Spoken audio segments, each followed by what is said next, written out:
우울증은 흔히 마음의 강이라고 불립니다. 그러나 방치한 우울증은 심해지면 목숨까지도 꽃잎 떨어지듯이 생을 마감할 수 있는 병입니다. 신경정신과 의사는 아주 주의를 요하는 병이다라고 말합니다. 우울증 증세와 원인은 여러 가지가 있겠지만 강한 스트레스도 그중 한 가지입니다. 성경에 보면 엘리야도 지금으로 말하면 우울증 증세가 있었습니다. 갈멜산에서 대결하여 승리했던 엘리야 선지자를 모르시는 분은 없으실 겁니다. 엘리야는 갈멜산에서 바알과 아세라의 선지자들과 대결해 대승리를 하고도 이세벨의 위험 앞에서 갑자기 영적 침체가 찾아오고 자기 생명을 위해 도망치게 됩니다. 엘리야는 영적 대결과 7번의 진을 빼는 기도 등으로 영적 기력이 쇠한 상태에서 이세벨에게 생명의 위협을 느껴 도망을 가야 했고 도피 생활로 피로가 누적되고 긴장과 스트레스로 인한 건강한 정신이 아니었던 것 같습니다. 열왕기상 19장 4절에 자기 자신은 광야로 들어가 하루길쯤 가서 한 노덴나무 아래 앉아서 자기가 죽기를 원하며 이르되 여호와여 넉넉하오니 지금 내 생명을 거두시옵소서. 나는 내 조상들보다 낫지 못하나이다 하고 결국은 노뎀나무 아래 앉아서 엘리야는 하나님께 죽기를 원했고 기도를 합니다.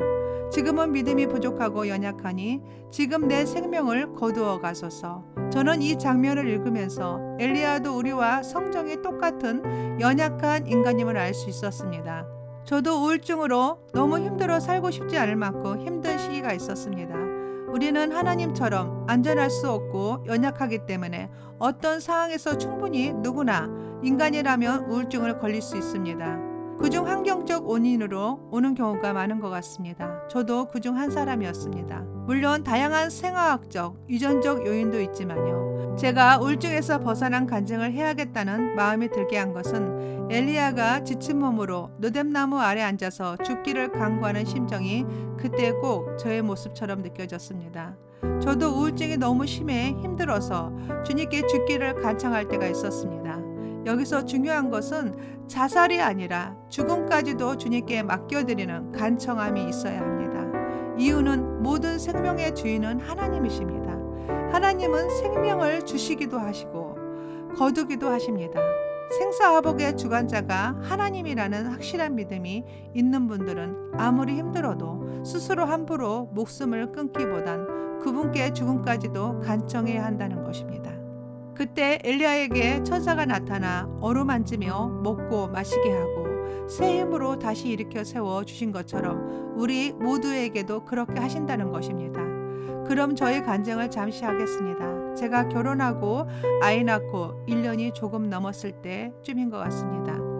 하나님을 믿지 않는 집안에 시집을 오다 보니 나름 영적 전쟁이 있었습니다. 보기에 평범하게 잘 사는 것 같아 보이는 집안이었지만 종교적인 문제에 있어서는 힘든 부분이 많았습니다. 결혼을 하기 전에 나름 믿음 있는 신앙생활을 한다고 했고 결혼도 기도 응답받고 한 선택이었습니다. 어느 정도 각오는 했고 그리고 잘 섬겨드리면 된다고 생각했던 부분들이 생각보다 쉽지 않았습니다.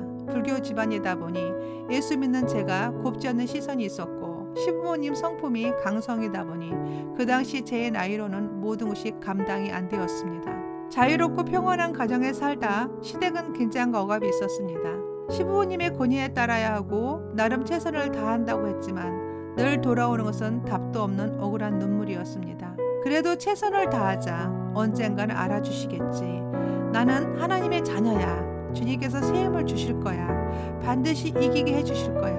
이런 마음을 수십 번씩 되뇌이며 기도했습니다. 그러나 살다 보니 겉으로는 아닌 척했지만 억압과 일상생활이 긴장감의 연속이었고 차츰 스트레스가 몸으로 작용했고 마음이 많이 힘들었습니다.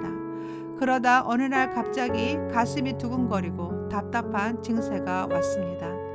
이유도 없이 설거픈 눈물만 나오고 힘들고 지치고 불면증, 무기력증, 식욕저하, 의욕 저하, 기운도 없고 아무것도 하기 싫고 힘이 하나도 없이 금방 죽을 것 같은 마음이었습니다.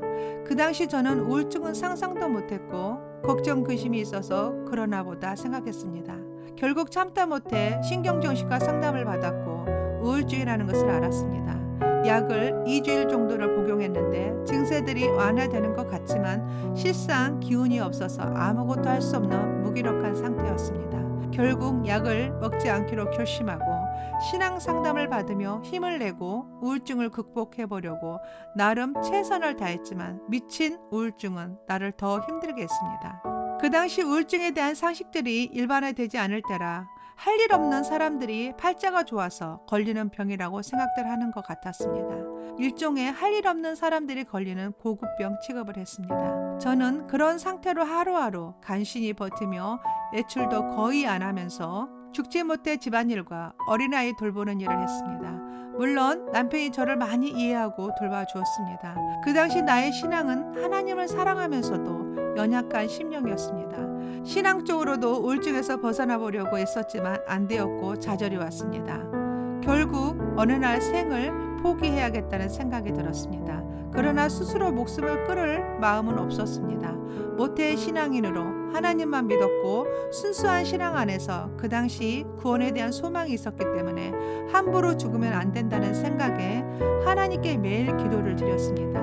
아무 힘 없이 벽에다 몸을 기대고 주님 제발 저를 데려가 주세요. 어쩌다 제가 이런 말도 안 되는 우울증에 걸려서 내 마음을 조절할 수가 없습니다. 아무리 노력을 해도 안 됩니다. 그렇다고 스스로 죽을 용기는 없습니다. 저는 지옥 가고 싶지 않습니다. 그러니 저를 고쳐 주시지 않을 거면 주님 곁으로 그만 데려가 주세요. 살고 싶지 않습니다. 정말 간절히 눈물로 기도하고 기도했습니다. 그런데 어느 날 갑자기 주님의 음성이 들렸습니다. 얘야 따라 하는 소리였습니다. 그리고 이어서 말씀하시기를 내가 나한테 오게 되면 저 어린 영혼은 어떻게 하려고 하니?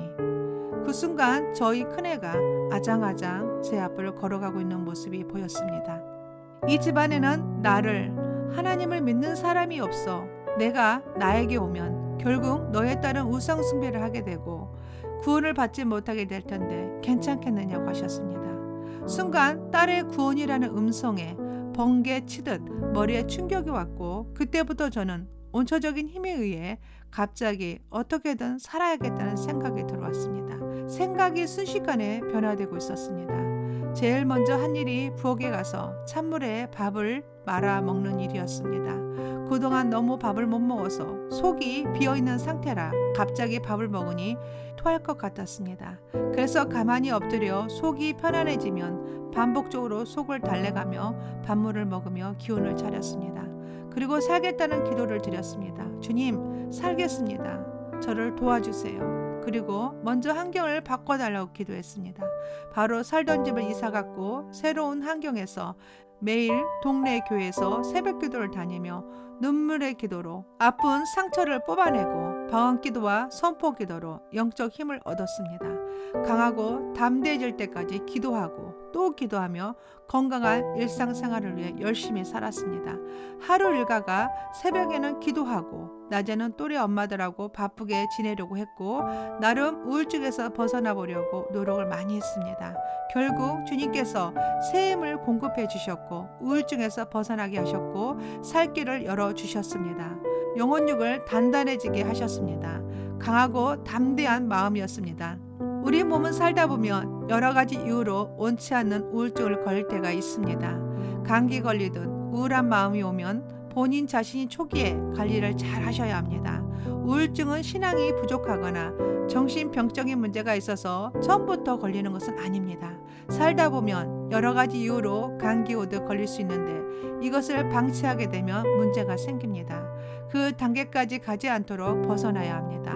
신앙인에게도 자신의 정신건강은 매우 중요합니다. 신앙이 있다 해서 모순 같지만 정신이 저절로 건강해지는 것은 아닙니다. 신앙인도 우울증을 알 수 있고 그것을 인정하고 주변의 여러 도움으로 벗어나려고 해야 합니다. 내가 어떤 사람이든지 하물며 주의 종일지라도 체면 생각하지 말고 우울증 증세가 있다면 나의 연약함을 인정하고 기도하며 스스로 치료가 안 되면 병원에서 전문의의 도움을 받을 수 있어야 합니다.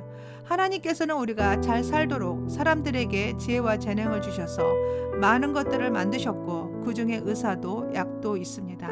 저도 그 당시 새벽 기도 중 하나님께서 한 방으로 치료하도록 인도하셨습니다. 전문 신경조식과 한의학 선생님을 통해 쇠약해진 육의 몸을 침과 한약을 먹으며 회복했습니다. 그때 당시 저에게 딱 맞는 맞춤 치료법이었습니다.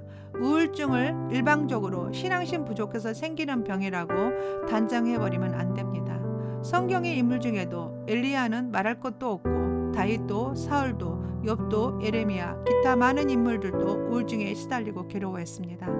다윗도 괴롭고 힘들어 깊은 좌절 안에서 하나님께 온 마음으로 절규합니다. 시편 38편 주의 진노로 말미암아 내 살에 성한 곳이 없사오며 나의 죄로 말미암아 내 뼈에 평안함이 없나이다. 내 죄악이 내 머리에 넘쳐서 무거운 짐 같으니 내가 감당할 수가 없나이다. 내 상처가 썩어 악취가 나오니 내가 우매한 까닭이로소이다. 내가 아프고 심히 구부러졌으며 종일토록 슬픔 중에 다니나이다. 욥은 일평생 하나님을 떠나지 않고 고통 가운데서도 고군분투하며 이런 말을 했습니다. 욥기 3장 24절부터 나는 음식 앞에서도 탄식이 나며 내가 앓는 소리는 물이 쏟아지는 소리 같구나.